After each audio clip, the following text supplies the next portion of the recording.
আজকে একটা চেষ্টা করা হচ্ছে যে মুক্তিযুদ্ধটা ঘুরাই দিবার তাকে ৭১ হয় নাই, আমরা কিছুই করি নাই, দেশটার জন্য আমরা কোনো অবদানই রাখি নাই, ঠিক না? এলাকায় ২৪ যারা করেছে তারাই সব করেছে, এরকম একটা ধারণা দিচ্ছে না, ঠিক না? ২৪কে আমি ভুলতে পারবো? ২৪টা হলে কি বাংলাদেশ হইতো? আজকে তোমার জন্ম হয়েছে বাবা এই দেশে, এই কথাটা কখনো ভুলবা না। আমি কথাটা প্রায় বলি, সব জায়গায় বলি, You cannot forget 71. ওই ৭১-এ আমার হাজার হাজার ভাইকে শহীদ করা হয়েছে, অন্যায়ভাবে গুলি করে হত্যা করা হয়েছে। ওই ৭১-এ আমাদের লক্ষ লক্ষ মানুষ বাড়ি ঘর ছেড়ে পালিয়ে ভারতকে আশ্রয় নিয়েছিল। ওই ৭১-এ আমাদের মা বন্ধুকে অন্যায়ভাবে তাদেরকে অত্যাচার করে, নির্যাতন করে, চিন্তাহানি করে তাদেরকে হত্যা করা হয়েছিল। এই কথাগুলো আমরা বুঝতে পারি না। ৯টা মাস আমরা দীর্ঘকাল, সেই ৯ মাস যারা যুদ্ধ করেছি, পরিবার পরিজনের কোনো খবর নেই, কে কোথায় গেল, কত মানুষ কোথায় চলে গেছে, তাই না?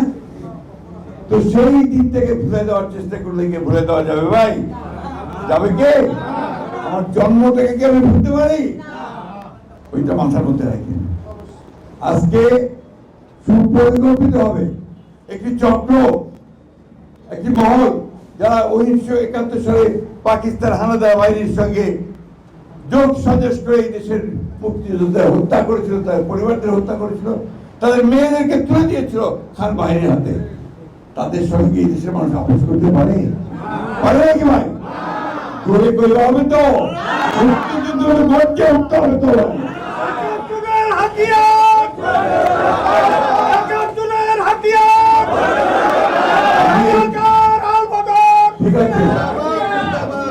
আমি এই কথাগুলো বলতাম না, বলি না, কিন্তু তারপরে বলতে যে কারণে এরা আজকে দেশটাকে গিরে খাওয়ার চেষ্টা করতেছে, গ্রাস করার চেষ্টা করতেছে। আমাদের ধর্মপ্রাণ মুসলমান ভাইদের ধর্মীয় অনুভূতিকে বিক্রি করে তারা ওই কাজগুলো করতে যাচ্ছে। আমরা সেটা হতে দিতে পারি না। আজকে আমাদের উঠে দাঁড়াতে হবে। আমাদেরকে আমাদের যে মুক্তিযুদ্ধের যে চেতনা, সেই চেতনাকে সামনে আনতে হবে। তো আমরা এই দেশের মানুষ, আমরা লড়াই করেছি, সংগ্রাম যুদ্ধ করেছি, করে আমরা ৭১ সালে আমাদের দেশকে স্বাধীন করেছি।